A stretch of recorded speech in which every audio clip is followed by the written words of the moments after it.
Hey guys, it's Ian here from Perfect Performance Coaching. Today's episode is another one of our PPC Conversations. I'm joined by Ross Potter of RP Coaching and Stephen Morgan from Morgan Health and Fitness. We're going to be addressing many myths that you find in the fitness industry and giving you loads of ways in which you can proceed to make sure you achieve your goals in the fastest and healthiest way possible. Ross generally takes the lead on this video, but it's enjoyable all the same. So make sure you give it a like at the end and subscribe, of course, if you want to see more. All right, have a good one. Welcome back, guys. And today we are here with Ian Vout, the man himself, the wizard, and Steve Morgan. So the three of us have teamed up in a conversation-style sit-down yet again. And today we want to cover the kind of fitness myths, diet and training related. So guys, welcome to another episode. Hi. Hey Ross, how you doing? So I thought we'd kick off by talking about detox diets, what you guys have heard, what you know of it, and let's just open up the conversation to myth number one: will a detox diet detox me? Cool. I'd probably say from my point of view, it can, but most detoxification diets out there miss fundamentals of detoxification. So things like teas and general sort of juice fasts and things like that, it generally doesn't have the essential nutrients that you need to actually detoxify, because within the body, especially in the liver and the kidneys, you're going to find two major pathways. So let's call them P1 and P2 for short. But basically, the first pathway is going to need amino acids. So first off, you're going to need to make sure you're eating enough protein to get those amino acids to grab a hold of the toxin in your body. And the second part, you're going to need your vitamins and minerals. So you'll need your vegetables and all that kind of stuff. And then that's going to be able to grab hold of that cleave and then drag it out of the body. So if you don't have both of these in a detoxification program, then it's just not going to work. And most people have the second bit there. So most people have a lot of vegetables and fresh fruits and supposed alkalizing foods, but they don't have the protein side of things. So they don't have the amino acids that's actually going to get that process going, which means it's essentially useless. Okay. Yeah. So I looked at an old study. I think it was 2009, back when the whole skinny teas and all those sorts of things were coming in. And it said that there was 10 of the kind of biggest detox companies were sat down. They were questioned about what they are actually, detoxing within the body. And every single one of them couldn't name one toxin that they were eliminating through these kind of diets. So Right. interesting topic for conversation. Steve? Yep. Like with a lot of this stuff, exactly as Ian says, like most of the things aren't actually going to do or what they claim on the box. Now, it depends on what you're trying to detox from. It depends on the levels of toxification, if you want to call that you have as well. But I mean, at the end of the day, we have the tools in our organs to do the detoxification. Now, what you're doing if you're running optimally anyway, which let's face it, most people aren't, you shouldn't need to detox as such. It's only when something's out of balance that you need to do something. Now, Ian says the exact right thing. You've got to find out what you're actually trying to do, what you're trying to detox from, what the detox protocol, or if you want to call it that you're going to use, is actually going to be efficient for what you're doing. Yeah. I think in my sort of field, a lot of the time it's sort of estrogens or xenoestrogens, Yeah. those kind of toxic pollution from plastics, from the environment, sort of pollution, which obviously is a lot less now. But then so our foods, people eating organic, they're ingesting pesticides, herbicides, all this kind of stuff, and that's sitting in fat. A lot of people don't know fat stores toxins. So there's 100 times more toxic material in our fat cells than there is in our bloodstream. So anytime you want to detoxify or get rid of body fat, all that toxic crap has to be poured into your bloodstream so your liver and your kidneys can detoxify it and get rid of it. But of course, if you don't have the raw nutrients that you need to actually get the detoxification pathways working, then you're just not going to be able to do it. So people usually sort of shoot themselves in the foot by not eating the right things and not doing the proper detoxification protocol. Yeah, so I think maybe a better way to look at it, a clearer way to look at it, would be to, you know, I've discussed this with both you guys on separate occasions, but to detox from a potential issue which is causing an intolerance, or you have an intolerance to. So, you know, if we were looking at bloating, which is again a massive issue, especially with me and Steve, I know with clients who maybe suffer from. I was going to say, hang on. Yeah, yeah. I'm looking at Steve right now, and I'm thinking, what is that? But yeah, so again, that's a massive point that again we might as well raise is it better than to, instead of looking at a detoxification tea, to look at what you potentially might be intolerant to, detox from that and see how that has a response on the body. In terms of teas, basically the teas are just there to make you, if you don't mind me swearing, shit yourself. So, so because they're saying that you're detoxing because you're getting crap out of the body, and obviously that's quite, the way. Quite literally, yeah. Pardon the pun. Just a fecal matter. So it's so it is a matter of people thinking, right, this is detoxifying me, and one of the ways we get rid of things is through fecal material and our urine. So it's a great way to sort of get things out. But of course, if we haven't had the initial stages of detoxification, then it's not going to be doing what we want it to do. And yeah, like I say, I've had quite a few clients in the past, especially getting ready for weddings, where they're like, right, I need to just lose weight quick. I'm going to take this tea. Apparently it's helpful. And they'll be on this basically acid tea for just a diuretic.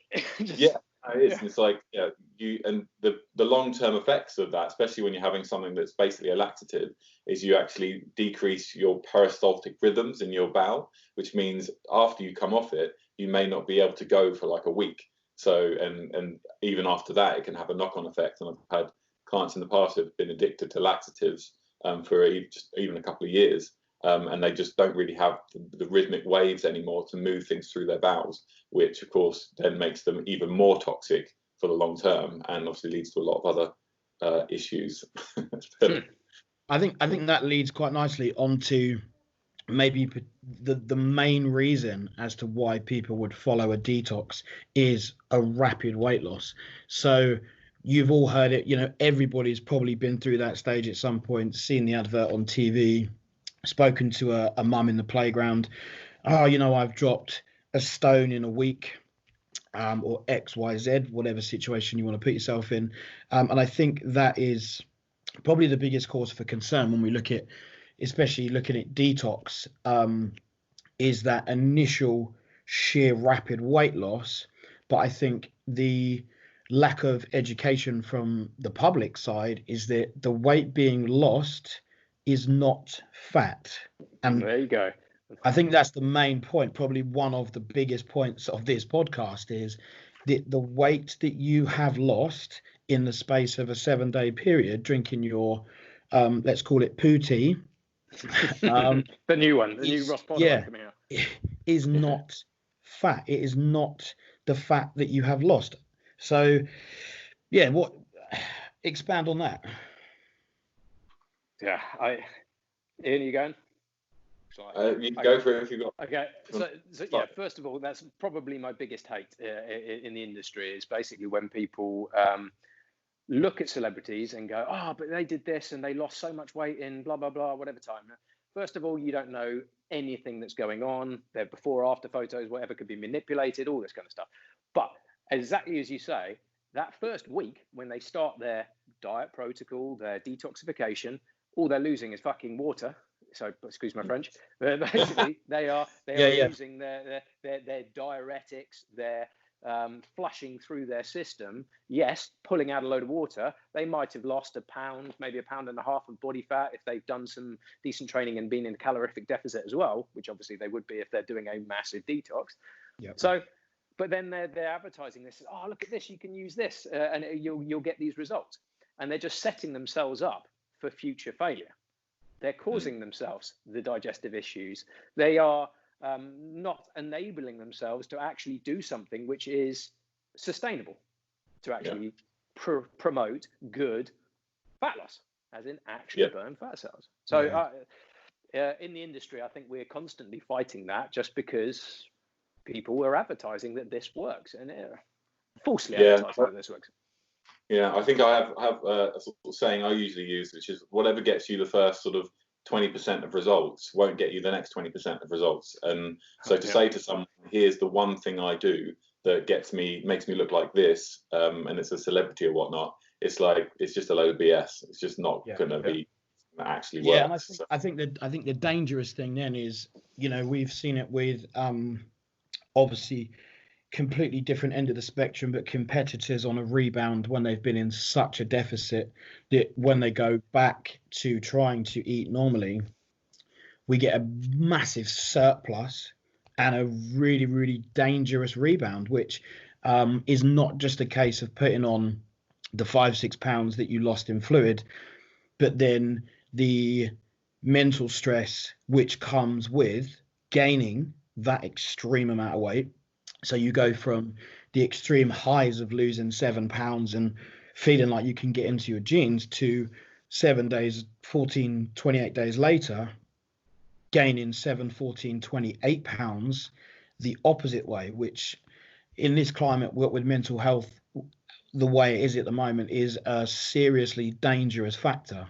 I think with bodybuilding stuff, it can be, especially with the Instagram generation that we're dealing with now.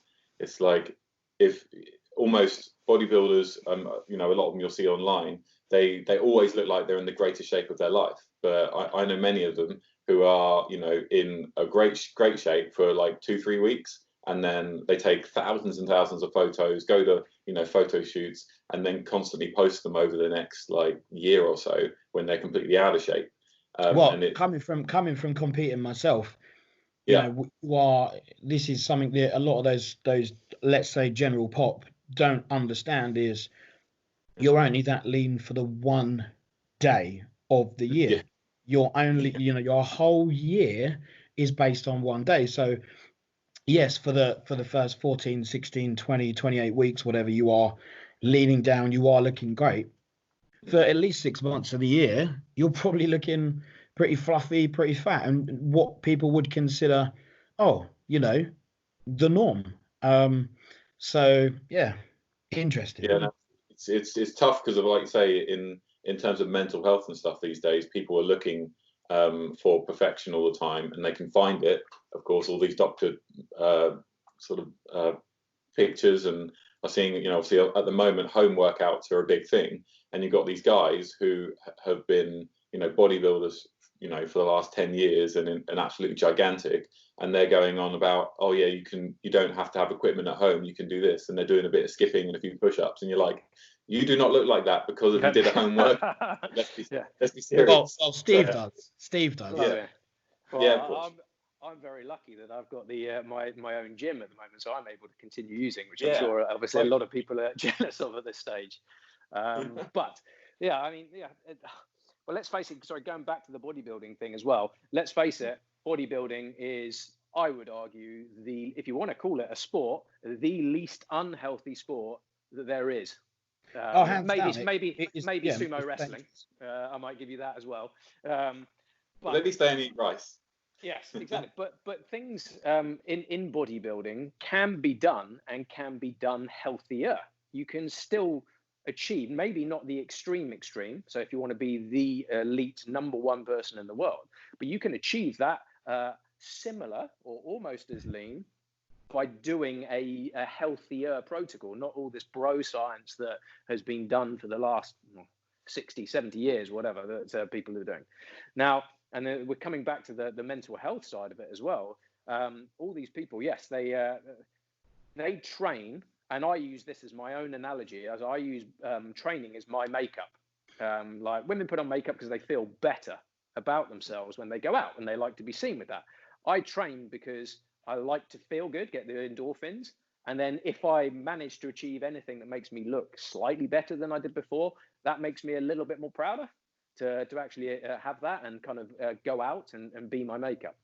Now, you're thinking of bodybuilders, they see themselves for that last bit of the prep when they are in peak condition, and they believe that they're losing it straight away when they rebound back. And it's now, do they think, well, am I ever going to be able to achieve this again? Am I doing the right things? It's constantly questioning yourself. Is it ever going to happen again? But that's when someone needs to coach someone and just say, look, you can do this. It will be done. You just got to do it the right way and not rebound so hard. Reverse dieting. It's control. It's getting the gut health back. It's getting everything working again optimally. That's I think a big part of it is getting first and foremost is getting your mindset back to, let's call it, the normal, and getting out of, whilst it's probably very, very hard. I mean, I've been in it myself, to get out of the, let's call it, proud but never satisfied mentality, to try and go back to appreciating a bit of cake or having a glass of wine at the weekend, but still doing that, as you've said, in a reverse diet where we can bring the body out naturally and gradually without having a rebound. I mean, I've had one of the worst rebounds I've seen, which went on to lead to bulimia and a whole host of other eating disorders, was from an extreme calorie deficit with cardio that was stupidly high. And this girl actually came to me after a competition which she pulled out of. She was about 1 week out. I didn't speak to her for 5, 6, 7 weeks, and she came back, and I've never seen anything like that in my life. The rebound was scary. And she said, I'm in a real mess. And I think if we bring this back onto topic of the whole detox thing, the serious effects that a massive calorie reduction can have on a physique in the long term. And that's why I always sort of try and get people to say, test your biochemistry before you start doing stuff like this. Most bodybuilders out there, in my opinion at least, have a diet issue. So they definitely have kind of either worries about their physique, or they just have some kind of dietary problem. So whether it be, but most of them, it's more about eating too much, and they like crap food all the time. So you do see all the photos after competition, look how ripped I am, and they're sitting in a burger joint with 3 burgers, and then they're in a pizza joint next, and then they're scoffing down 12 donuts, and they're like, oh, I can look like this and eat this much, like as a badge of honor. And I'm like, but you didn't eat, that's how you get out of shape. Like, that's not how you got into shape. So how you got into shape was all the broccoli and chicken you've eaten for the last 12 weeks. Yeah, sure. It's like, but it's trying to navigate that is quite difficult for the lay person, I think. So okay, so let me throw another one into the pot while we're on the kind of topic of diet and nutrition. Seems to be a lot of myths about protein being bad for you. Let's look at just in general, too much protein. Is it bad for kidneys? Where do we go from there? Numbers wise, there's I like that pause. I like that eerie pause. Deep breath and so, but I guess first off, how much protein should people need? So most of the research that's out there will range anywhere from 0.8 grams per kilo to anywhere up to about 2.2, which has been sort of the fairly decent research. But there are sort of bodybuilders out there, even some good ones, sort of Olympic level trainees that would advocate having sort of 3, even up to, I think I saw 3.3 grams of protein per pound of body weight. Oh my God. That's like wow. Kai Green was famous for smashing something like 600 grams of protein a day. But obviously he has serious mass, but I think he was up to about 300 pounds. So that's like double. Was that the guy who ate like 1,000 chickens a year or something? Oh, it's something ridiculous. Most Kai, incredible physique, but some of his philosophies, obviously, I personally don't agree with what he's done, but achieved. Yeah, I mean, it's all about going back to that, like, okay, you know, what's actually happening behind the scenes here? Is it the fact that they're eating ridiculous amounts of protein? And to be fair, a lot of protein myths have actually come from the supplement industry.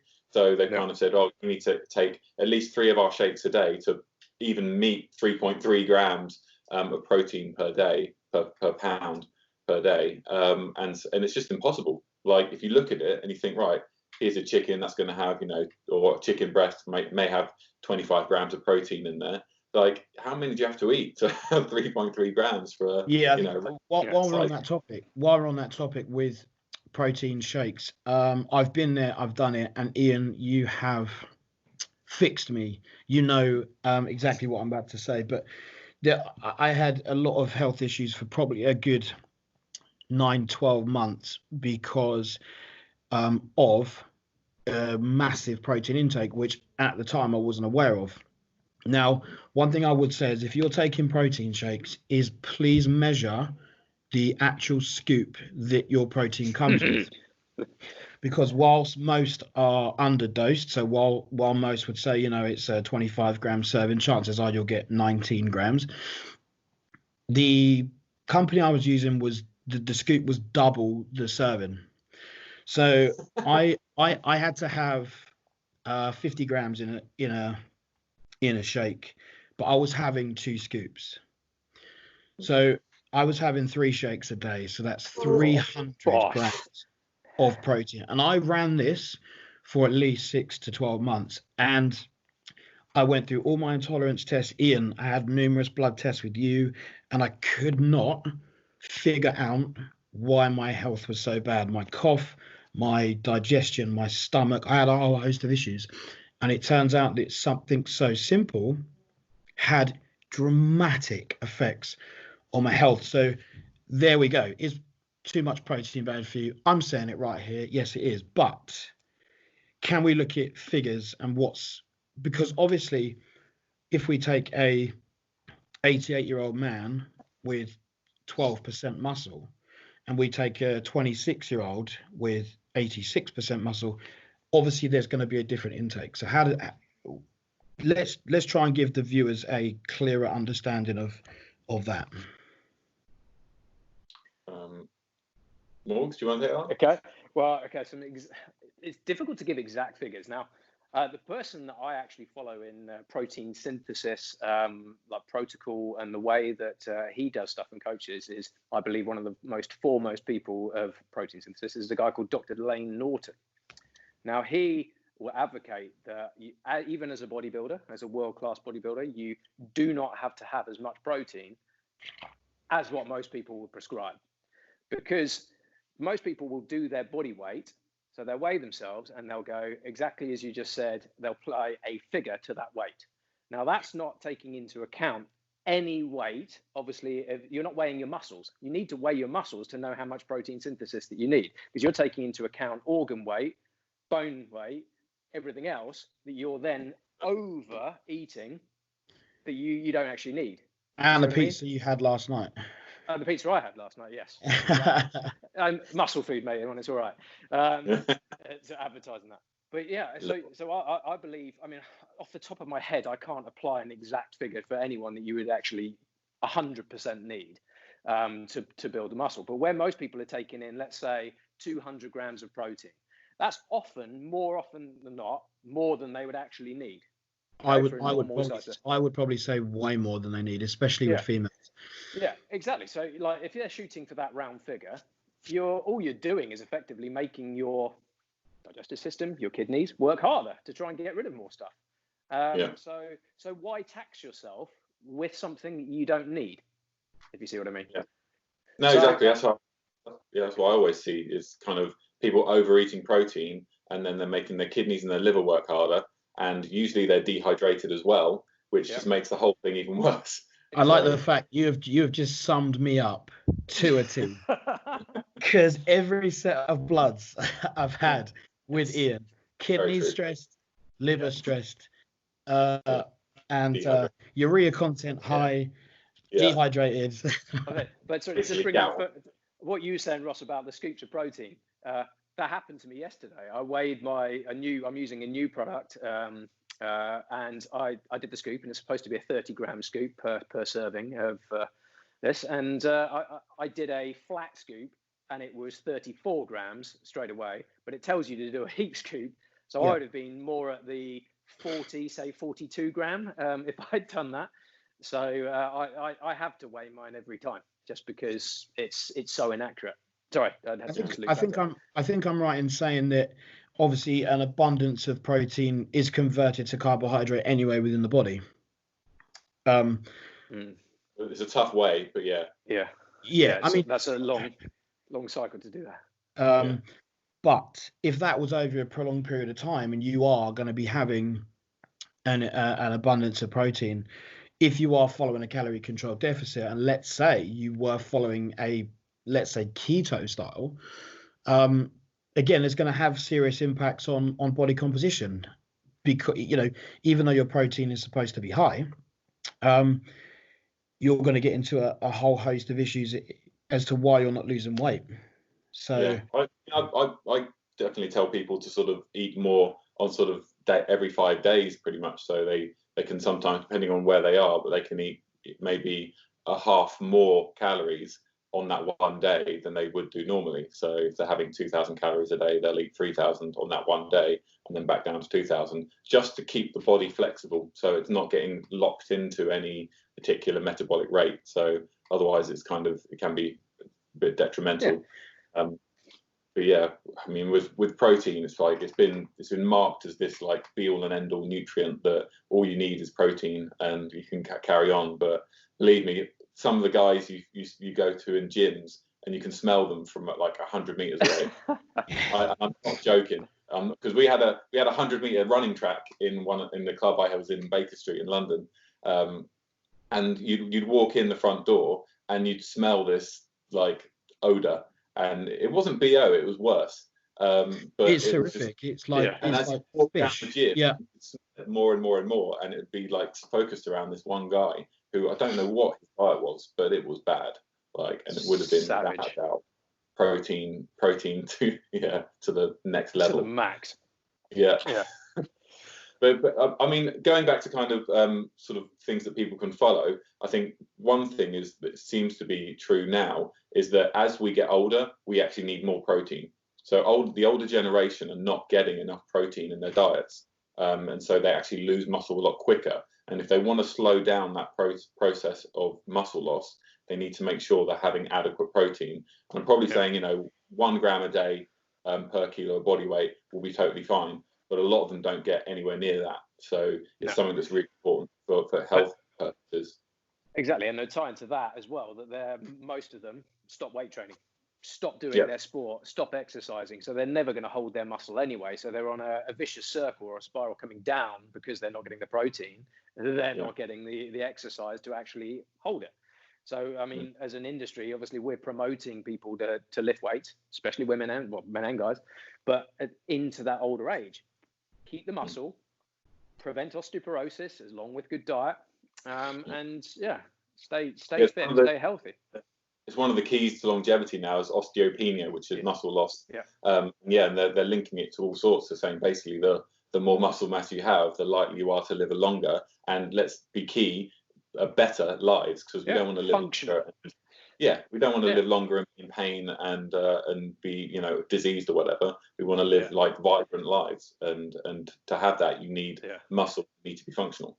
Exactly. I've got a weird saying that I say to a lot of my clients, and you're probably going to laugh, you two. But do we really want to hear this? Do we really want to hear this? Ross, you love this kind of stuff, so you'll love this. Basically, I view us that what I say to them is we're basically like flowers, because when we are born, we're in fetal position, we're tucked up. We're kind of all braced out, and we grow and we flower basically, and we stand, if you want to call it anatomical position, we get up nice and tall and we keep our posture good. But then as we get older, we neglect our posterior chain, our everything, adaptive shortening of muscles, everything gets in the way, and we become more and more rounded, kyphotic, and everything basically leads to us kind of old age, walking around with bad posture.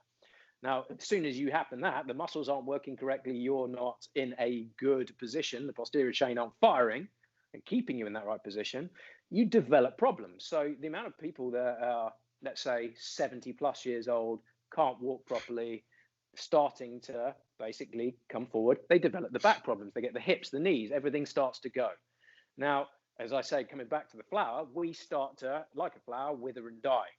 Okay, so that's what we're doing as we're getting older. So we, by saying to the clients is, stay a flower, be a flower the whole time, work your posterior chain, work on your weight, work those muscles that need to keep you functional for longer.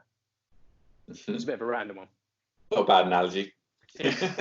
That is a David Attenborough theory. Maybe if I did it in his voice, then that might have been better. I like mine better. Yeah, maybe save that for your wife at bedtime. Okay, so another one. Another thing, sorry, I wanted to touch on, which is just protein-wise, you're never going to get better than real food.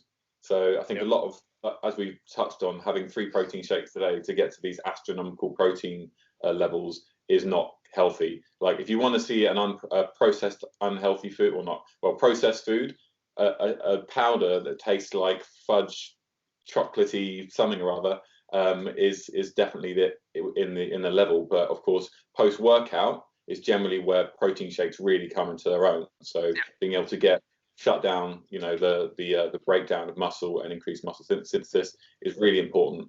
And it's a great way to have a liquid meal at that point. But to have it in place of other meals, or to have it in other various times a day, thinking, oh, I need the protein, is not recommended, especially by me, and I'm sure probably not by you guys. No, replacing a meal. Yeah, go on. While we're quickly on that topic, post workout, what is obviously the best? What do we need to replenish with? Protein, yes, and carbohydrate. There seems to be that big myth, do I need that protein shake straight after? Do I have it 90 minutes after, 2 hours? I believe I'm right in saying we have like an anabolic window, maybe 90 minutes or so post training, where we are more susceptible to the uptake of glycogen for replenishment, because obviously glycogen is the main fuel that helps muscle contraction. So in terms of post workout, I'm always, like I said, I'm always recommending a protein isolate, 25 to 30 grams with a fast release carbohydrate to help shuttle everything back in. Are you guys on the same page, or have you got any other theories? Right, okay. Now, I'm probably differ a little bit from you guys on this, in the sense of, yes, I believe that there should be a carbohydrate in there. I don't believe that there should be such a spike that you're replacing. But again, I think the anabolic window per se is a little bit kind of over-egged. If you're looking to be a number one best in the world athlete or bodybuilder, then these are all like 1%ers that will help you, or I believe, and maybe a little bit more. I'm just throwing figures out there. But I think for the general population that need to be healthy, looking to keep muscle, they don't need to worry about the anabolic windows or even protein shakes, to be honest, if they're able to eat whole foods regularly and hit over the course of the day. Over the course of the day. So I'm more into, and the way that I work with my clients is flexible dieting, as Ian touched on earlier, as in allowing extra days or extra calories and things, but on certain days. But what I say is that as long as you're getting the nutrients throughout the day in there, so hitting your calories and your macros, I still believe you can have optimal health.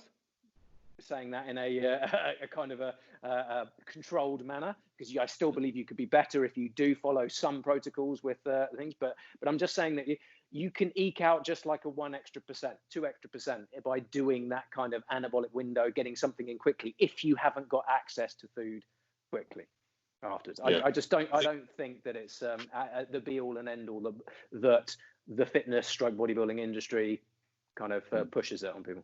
Yeah, I mean, it's always good to say, right, this is the perfect level, but like as you say, a lot of people may not need that. And I think a lot of people probably wouldn't be training as much as, like, if you're training 5 days a week, you probably I'd say a protein shake would be a good add-on into that, because then you're really taking advantage of your window of opportunity to recover. If you don't replenish that glycogen quite quickly, it can take up to 48 hours to get the glycogen back up to normal levels. But if like most people, they train sort of 3 days a week, then there's plenty of time for you to improve those glycogen levels between workouts. So it's not going to be too much of a problem. Yeah. Okay. In terms of sorry, your question. In terms of your protein shake, I'd probably say carb wise, I'm not too. I'm trying to be politically correct. But yeah, basically, if it's all based on whether or not your body fat percentage falls within the right categories. So, I do biological signature modulation. So I make sure basically I modify protein shakes to the individual. So a lot of protein shakes out there I'll be one size fits all basically, which of course, when we've got different genders, different ages, we've got different muscle levels, different fat levels, different lifestyles, yada yada, different stress. You can't really level it out, but it's quite easy then to say, right, if for men at least, we should be sort of 10% body fat or less, and for women they should be 16%, and if they're anything above that, then I'll reduce the carbohydrates as they get further and further. An obese person, as an extreme, would not need a protein shake with carbohydrate in it, because they're looking to reduce their insulin level as low as possible, keep their blood sugar down so they then burn body fat. Every time they take something sugary, they're storing their body fat and they're telling their brain to store more body fat, which of course with an obese person, with somebody with more fat, it's going to be a lot easier to do. So it's important to keep that in mind, I guess, when people are trying to figure out which protein shakes are good for them. Yeah. I think so there's just one last thing is, like, the simple thing is supplement. Supplement is in the fucking title. So supplement should be there as supplementation, not relied upon. So whole food, as Ian said earlier, always better. Supplements only when you need them. Yeah, of course. To add on or to supplement your diet. Correct. So low GI, high GI carbs, and let's get on to the topic of brown versus white. Now, there's a big myth, brown versus white, which is better? Everyone turns to brown. So let's just take brown rice, for example, which takes 78 hours to cook, and it's still and it's always still hard, and in my opinion doesn't taste quite as good as that white fluffy rice. I like that nuttiness, that like slight taste. So if we look on the GI scale or the insulin index, whatever you want to call it, we notice that brown and white rice are pretty much exactly the same in terms of carbohydrate value. Now, I think I'm right in saying that the only difference is fiber content. Yeah, correct. So it doesn't really matter whether you want a portion of white fluffy rice or 70-hour cooked brown nutty rice. Obviously it depends on what you prefer, but there's that massive sort of, I've got to have brown rice, I've got to have brown pasta, I've got to have brown bread, because the media over the years has told us that is better for us and is healthier for us, but turns out it's not. Go on, Ian, you can take that one. I guess my initial thoughts are that brown has generally been pushed forward. The main benefit, I think, of brown versus white is fiber content, as you mentioned. So fiber is good for us for many reasons. Good for our microbiome. Very good for keeping cholesterol levels where they are, keeping us regular, all that kind of stuff. Again, so that leads into detoxification. So yes, there is that side of things. The only problem with a lot of brown products, I probably wouldn't keep rice in this, is that they have gluten and wheat in it, which in my experience, especially doing a lot of blood testing, is many people are intolerant to it in one form or another. So some people will be celiac, so they'll be completely allergic to it, but other people have a much lower level. I even had a friend recently sort of come to me saying he's been to the doctor. He said all of these, he's had all these tests done. He's not celiac. He's not got thyroid issues, on and on and on. And yet the doctor's basically saying you're totally fine. But he's had digestive issues for like 18 months. And he's like, I don't know what's causing it. And so intolerance tests, you do that. And then all of a sudden you highlight these areas where it's like this healthy stuff, quote unquote, is actually not as healthy as it could be for you. You take that out. No bloating, suddenly your abdominals can come out, you can lose more body fat, you feel better, you feel more energized, and it's all from taking out a food that's actually causing you more harm than good. Yeah, I bring it up because I've had a few clients who, because on the plans, I always do like to give some variety, especially when it comes to carbohydrates, whether it's sweet potato or a white fluffy jacket potato, brown rice, brown pasta, white. And there seems to be that big misunderstanding in my clients turning around saying, well, I've had brown pasta for the last week and I'm really not enjoying it. And I'm saying, well, what do you normally have? I said, well, I normally have white. I said, well, the nutritional content, the gram for gram, the calorie intake is pretty much identical. And like Steve has referred to, we're not talking about the 1% athlete. We're talking about general population. So I'm saying, if you want some fluffy rice, have some white fluffy rice. If 100 grams of white fluffy rice is going to virtually be the same in calorie wise as 100 grams of brown fluffy rice. Yeah, I believe that everything in life should be for mental health as well as physical, everything in moderation. Right? If you overdo one thing, it's going to be bad for you. If you have 20 liters of water in a day, you're going to fucking hurt yourself and probably kill yourself. Is that not beneficial? I've been having 28 liters a day. Mountain Dew. Yeah, drinking. Yeah, exactly. Yeah, what's going on here? I hope that's a BPA free bottle as well. Yeah, plastic free. No, it's Mountain Dew. What you need. But, I just like the norm, the average population that we're trying to help and coach and maybe get them some better results and be better, healthier. The key is moderation. If they're overloading one produce, one thing, eating, let's just say, red meat all the time or whatever, you've got to have a good balance. And that way, if you have a whole balance of everything, so some days have some brown rice, a little bit of white rice some day, it's whatever works for you at the end of the day. Because as long as you're not loading in tons of one thing, I think you're going to be okay.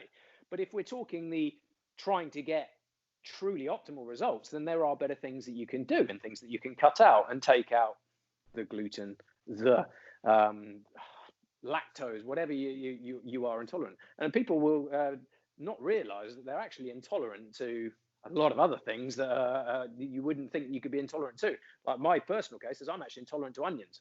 I have a big problem with that. Even though your nickname is the onion. It's onion, yeah, exactly.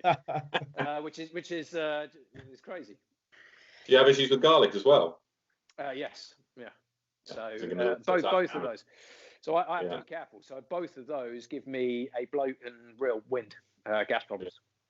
That's the thing. I think people need to look at it and go, okay, what do I want? So this is my goal, and then I guess it's up to us as professionals a lot of the time to say, well, what do you need? And then have a nice balance between that. So if people have what they want all the time, they may well eat, crap basically most of the time, processed foods. They'll have the pasta, but they're going to have it with cheese and whatever else on it, sort of thing, really crank it up, and they'll have it every single night because they like it and it's satisfying and it calms them down, and there's hormonal reasons behind that, but having that balance, I think it is important. And so sort of saying for somebody who is very overweight or wants to lose body fat, that carbohydrates completely off limits is not what I'd say is a good way to look at it. There are healthy options for it, and they're looking at sort of carbohydrates now that they all feed our microbiome. So if we're having a pure carbohydrate free diet, we're completely changing the sort of makeup of our guts, which won't necessarily lead to good health. So we need to make sure we feed these things in our bodies because they're just as important to our health as what we eat or exercising and all this kind of stuff. So it's important to differentiate, I think, between what they need and what they want. Yeah, because I'm of the believer that you can well, and I've seen it done many times and done it with clients as well. You can achieve incredible physique externally. So the way you look, by sometimes eating crap, as long as you're controlling macros, creating calorific deficits. You are not going to be healthy inside though. So you've got to weigh up, like, you need health as well. You can achieve incredible results and look great by eating the stuff that still fits within a protocol, macros, calories, that kind of stuff. But you're never going to be healthy internally as well, or not as healthy as you could be. And you could, by changing some of that crap, be even better. Again, making those extra percentage gains. And I think, so, to sum it up, I would say that everybody is unique, everybody is different, and therefore you cannot just take what your friend's doing, what your mum's doing. You cannot just jump on the bandwagon in a bid that it's going to do the same with you. You cannot just go and buy skinny tea and lose 7 pounds. You cannot just eat brown rice and lose X amount or look X way, because the genetic makeup, as you've said before, Ian, ethnicity, age, muscle mass, body fat, there are so many variables. And unless you have a coach who is prepared to sit down and understand your journey so far, your makeup, what food you prefer, your intolerances, your sleep, your hydration, unless you have a coach who is willing to do that for you, I genuinely believe that you will be looking the same 5, 6, 7 years on from now. Yeah, I mean, like I say, it is in that level of sort of I'll cut my calories and I'll lose weight and then all will be fine. And you know, you can't indefinitely cut calories, because your body, your metabolic rate will adjust to it and it will keep going down and down and down. So in terms of sort of nutrition of food, you can eat 2,000 calories of crappy food. And I mean, Morgs, you might have seen it, but I've not seen it myself, where, you know, if you're eating crap, then and to look good, maybe sort of a calorie thing, but the willpower it takes to eat bad food and maintain a normal calorie or a calorie deficit is, in my opinion, probably impossible. So I've never seen anyone do it well, at least for more than 3 months. So if you want long-term results, you've got to focus on the nutrition side of things. You've got to think about, okay, is it brown rice or is it white rice? Then it's probably brown rice because it has more nutrients in it. But I wouldn't say white rice is completely off limits. What I would say is off limits is throwing donuts and stuff into that mix and being like, right, is it donuts or is it brown rice? So, well, it's donuts every time. Donuts every time. Of course. That's got to come down to a little bit of just common sense as well, as in, like, people, if they aren't using a coach and people aren't training them, they've got to realize that obviously processed, sugary, fast acting carbohydrates is obviously not going, it's going to have its place, like if we're talking like that post shake, but otherwise, like, who's going to eat a donut and go, oh, I'm going to be in better shape than if I have a piece of broccoli? Yeah. Like, yeah. So the end result is everyone knows what they need to do, but no one's prepared to put the work in, basically. Well, yeah. It's sacrifices. Yeah, there's that. I think that you see it every now and again on social media, where they have this cartoon of people saying, who wants to change? And everybody's raising their hand. And then they're like, right, who wants to change? And nobody raises their hand. Yeah. Well, maybe there's a whole nother episode for a podcast about motivation and pulling your effing finger out of your arse. But let's tie it off there, guys. We will be back to answer any more of your questions or myths. Obviously, we all have our own handles. Ian, where can we find you? You can find me on Instagram, which is just health_performance101, or on YouTube, which is simply performance101. And there's my website, of course, which is perfectperformancecoaching.com. And Steve? You can find me on Instagram, Morgan Health and Fitness. Website is www.morganhealthandfitness.co.uk. And same for YouTube, so Morgan Health and Fitness. So it's very easy to remember. Guys, I hope you've enjoyed the episode. Stay tuned for more content from all three of us. Go hit like, share, subscribe, and don't drink skinny tea. Catch you on the next episode, guys. Cheers, guys. Good to speak to you.